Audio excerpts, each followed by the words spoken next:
Okay, full disclosure. Wait, yeah, is that what it is? Is it full disclosure? Whatever. I don't know what the fucking term is. Anyway, before the video starts, I would like to let you guys know that there might be minor spoilers, as well as I will talk about some mechanics that are not apparent to you right off the bat. So, if you're not interested in watching this video, or you would rather go and play the game yourself and discover it all for yourself, feel free to just, go do that. Go enjoy the game. But other than that, please enjoy my video on Rage 2. What's up, everybody? So these are my thoughts on Rage 2, and similar to my Sekiro video, my Let's Talk About. This isn't a written out review. This isn't something I spent time on. These are just my quick thoughts on a game that I'm currently enjoying the living hell out of. Rage 2 was not on my radar at all, in the slightest. It was a game that I was going to let pass by because I did play the first Rage when I was very young. I mean, I'm only 21, and I think, when did the OG Rage come out? 2000, like, around the same time Borderlands 1, right? If I'm not mistaken. So I played that when I was very young. And I was kind of like, meh, whatever. So I kind of dodged this one, but as it came closer and closer to release, I got a week before it came out, and I was kind of excited about it, and I got to play it, and I played it for 11 hours straight. 11 hours straight. It is currently, looking at my phone, 8 in the fucking morning. I started playing at, what, 9? Or, like, 8 o'clock? I haven't been playing for a little bit recently, because I went to go eat and, like, take care of my body. Because I hadn't done that for, 11 hours. Well, other than occasional bathroom breaks. Anyway. Rage 2 is a phenomenal game. It has some qualms. I have some issues with it. But for a game like 2019 has been an amazing year for video games. I said that in my last video too. But 2019 has been fucking killer for video games, and this game just keeps the trend rolling. Rage 2 is incredible. If you liked Doom, the re-release of Doom, the remaster, not remaster, but like the new Doom, the modern Doom, it's by the same people. It's by id Software. And if you liked that, you're gonna love this fucking game. It's like open world Doom meets Fallout in a sense. It's an RPG, but also not. It's more of an open world exploration game. You level up these 3 separate factions for doing 3 separate activities throughout the massive, massive world that they let you play in. And that's kind of how you level up. That's how you get your character higher and higher. I haven't really quite figured out what these levels are necessarily for. I don't know if there's like a point to them really, because from what I realized, when you start unlocking skills for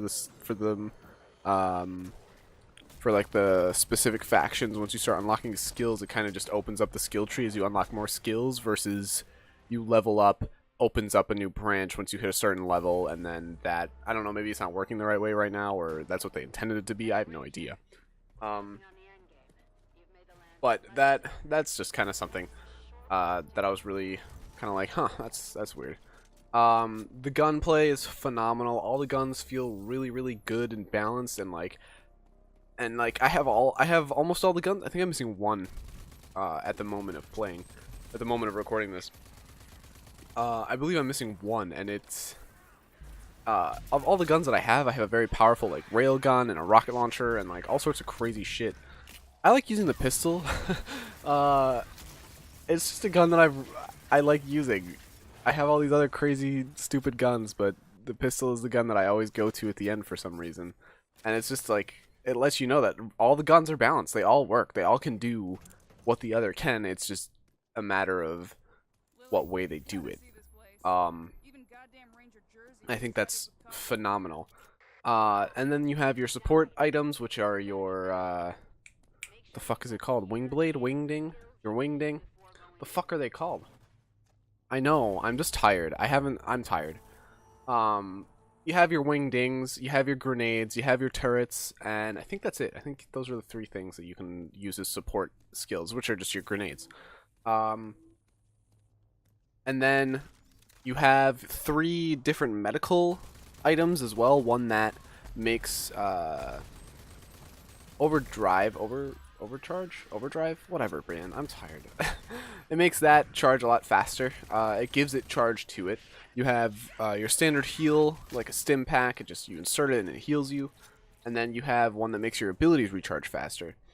So your abilities are also fucking awesome. There's 4 different abilities. There's Shatter, Slam, Vortex, and Barrier. Surprised I remember those.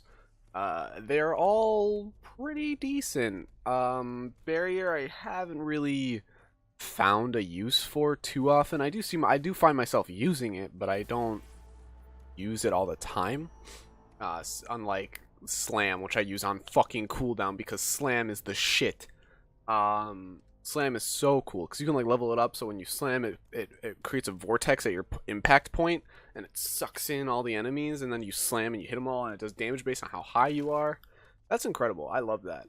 And then we'll talk about overcharge, overdrive, over something, whatever. It'll come back to me and then I'll scream it like I do. And that is a unique ability where when you rack up kills, you charge your meter, and when your meter hits maximum, you become overcharged, and you will do more damage with all your guns, and they all kind of unlock different abilities, become a little stronger. Like for example, the fire pistol or the fire revolver, which is my favorite gun. Mostly, it's okay. I mean, I like the pistol more, but like the fire revolver, what you do is you'll shoot a bullet, it'll sink itself into an enemy, and then it will spark and spark and spark and spark. And then you'll hit right mouse button. I've been playing on PC. You'll hit right mouse button, and then the spark will explode and then set the enemy on fire. And you can do that up to as many times as you want before you set them to explode. The only catch is that you can't aim down sight, so it's not like you can snipe people with it. And then there is the rocket launcher that shoots like mini seeking missiles. When you overcharge that, it shoots those mini seeking missiles all the time, which is really cool. There's the mechanic of reviving yourself, the defibrillator, which is nice, where when you go down, you take lethal damage. I believe by default it's 6 minutes or 5 minutes. Anyway, if you go down, take lethal damage, you lay on the ground, and then you play a little defibrillator mini game that will revive, like give you X amount of health back. And then that has a 4-5 minute cooldown by default, and then you can upgrade it so it's shorter. What else is there to talk about? Probably the world. We'll talk about the world. There's lots of like it's weird because unlike when I did my Sekiro video, Sekiro was very straightforward. I knew mostly what I was talking about. But when it comes to Rage, I know what like 11-year-old me knows. And that's about it, you know. Like, obviously, it's an open world game, and it's all about exploration and stuff. So, anyway, back to the world. So, the world is huge. It is very, very, very, very, very big. I don't know how big it is. I don't care about, like, fucking square mileage. Like, oh, it's bigger than the GTA map. I'm not going to give you a comparison. I'm not going to bullshit you. I have no idea. But it's huge. And it is dotted with stuff to do.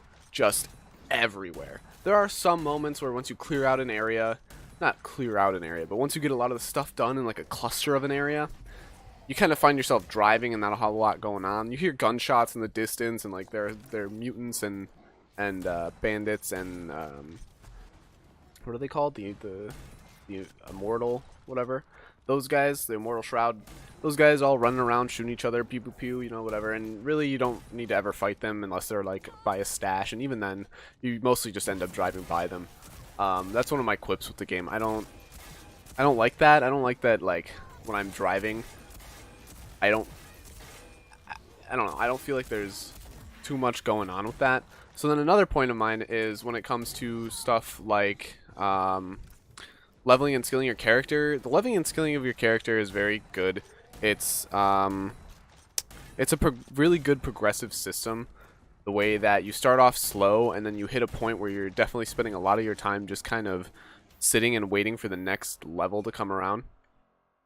But then once you get past that point and you start being able to level up your character with skills and other various equipments to your guns, then you find yourself leveling faster because you feel like you have so much available to you already so that you don't spend it as often. which is something that I really enjoy, is the way you can customize your character. Obviously, it's one of these games where it's like Far Cry, where you start and you're kind of a shitter, you know, and then you get skills and then you become an OP killing machine, you know. And it's been a while since I played a game like that because I didn't play Far Cry 4, I didn't play Far Cry 5, I didn't play Far Cry 5 New Dawn. Last game I played like that was Far Cry 3. And it's good. It feels good to play a game like this again. It feels good to play a game that didn't just throw what people love into it and then not care about anything else, because in this game clearly they cared about the world. Like, it is so fleshed out and it's beautiful, and the only thing that sucks is those moments where you're driving and you're like, well, here I am driving. So yeah, wow, look at that bird. That's a bird. Yep. And then you get to your point, and then once you finally get there and you start shooting stuff, you feel like a badass. You're running around, you're jumping into the air, you're slamming, you're throwing vortexes, just grenades. Like, there's this one gun, the grab dart launcher, where you'll shoot a bunch of darts into various enemies, and the more you shoot, the more damage it'll do when you right-click. And when you right-click, it shoots a dart to whatever you select. Like, it could be a tower, you know, like at the tip of a tower. It could be like at an enemy themselves, and they'll all get sucked into it. Like, and then they'll die, or, well, maybe not. They'll just take a bunch of damage, depending, which is really cool. It's super fun. And there are two that I've discovered so far, main minigames. There is the Mutant Bash TV, which you basically do a wave-based mode with varying types of killing mutants, setting a high score, getting coins to buy cosmetics, and then, or, well, like, in-game loot as well. And then there's the racing minigame. Fuck that. I hate racing. I hate racing games. I think they're the worst fucking games to ever exist. Whatever. Don't at me. Alright, but I think they are literally the worst games ever. They're boring and not fun, and I hate them. Unless it's Mario Kart. Alright. I fuck with Mario Kart. But when it comes to this, I didn't enjoy it. I didn't. And it's just because it's a generic racing game. Or it's just a generic racing minigame in a much, much better game. And for me, personally, that brought it down. You know, that kind of bored me. Because you have to do it for a story quest. You have to play the minigame, and you have to take first place. So, and it's not like it's easy either, because driving in this game, although it is not the worst, it's also not the greatest. So that made it really rough. I talked about cosmetics. I brought up cosmetics. Good, man, my tie-ins are just so good. For cosmetics, there are microtransactions that exist in this game, which for a lot of people, they're like, ugh, you know, right away you hear microtransactions and you're like, barf, you know. But they did it really well in this game. They did it where if you're a lazy piece of shit, you could spend however many money. I actually haven't seen how much money the coins, the rage coins, I think they're called. I haven't actually seen how much money it is for X amount of them. But you know, you could buy those skins and then, you know, be like, yeah, I got the skins. Or you can grind them out in-game, which isn't hard. It is not hard at all. The golden skins are hard to get, actually. They cost about $10,000 a piece, I think. And those suck. But the Massacre ones, those aren't bad. You just gotta play Mutant Bash TV and get like 2,500 coins per skin, I think. Which, again, it's not bad. And then, let's see. What else is there to talk about? There's just so much to talk about. And I don't want to like totally flesh out the game, because I don't think I'm ever going to do a review of this game, but I'm definitely want to cover what I can while I'm here, you know. But other than that, that's kind of like just my basic thoughts on the game. I know I talk fast. I know it was like all over the place, but that's just how I am if I don't have a script in front of me. Ooh, I know. Collectibles. The collectibles in this game are enjoyable. They're fun. They're fun, I guess. There's skill you'll get later that will point out collectibles for you, kind of. It's like a radar where it's like hot or cold, you know? And then once you're hot enough, it'll be like, bip, right there, and you're like, oh, cool, you know? And it helps you feel good because once you get all the collectibles in an area, the icon on your map will gray out, and then you're like, oh, I don't ever have to come back here. But when it doesn't, you're kind of like, ah, fuck, now I gotta come back here at some point and take care of this and that. But, you know, that's fine. There But yeah, other than that, these are my thoughts on Rage 2. It's super enjoyable. I highly recommend it. If you have the $60 to spare, it's well worth the $60. It is. And I don't know if they're having free DLC. I didn't look at their roadmap. Don't care about doing research when it's something like this. But I think they're having free DLC, which would be really cool. Bethesda has been trying to shift toward a free DLC for some of their games. Like Fallout 76 has free DLC, and I think this game will too, which is very cool. If that's not the case, I'm a liar, and sorry. But let's see, what else? I don't know. I've just really been enjoying the game. I think it's a fantastic game. It'll keep me entertained for quite a while. I have just been doing a bunch of side shit. I have barely been doing the main story. I'm 11 hours in, and I think it'll probably take me another 11 hours before I beat the game, unless I just streamline straight through the story. And yeah, but I think it would take me at least 40 to 100 hours to get all the collectibles, all locations blurred out, everything. I think it would take me quite a while. So I'm sure that'll be interesting. Yeah, thank you guys so much for watching. I'm definitely going to do another Let's Talk About This video. Or Let's Talk About video. Or it's either going to be a Let's Talk About or an actual review similar to my Gris video, which I haven't done one of those since December, well, almost January. So I haven't done one of those for a long time, and it's because I've been waiting for a game that really captivates me. And that game that really captivated me recently this week was A Hat in Time. I picked it up because of the new DLC, and I thought, oh, this would be a great time to try this game. So that's what I did, and I fell in love with it, that game.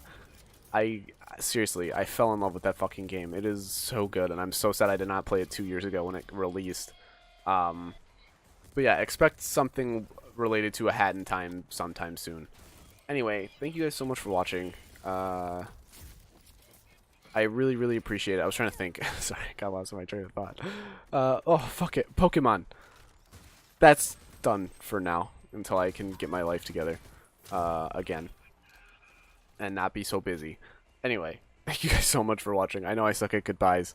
If you made it through the whole video, as always, I appreciate you. I mean, I appreciate you regardless, but thank you guys so much for watching, and I'll see you in the next one, which could be in either a month or never, or 4 months, or who knows. Anyway, guys, later.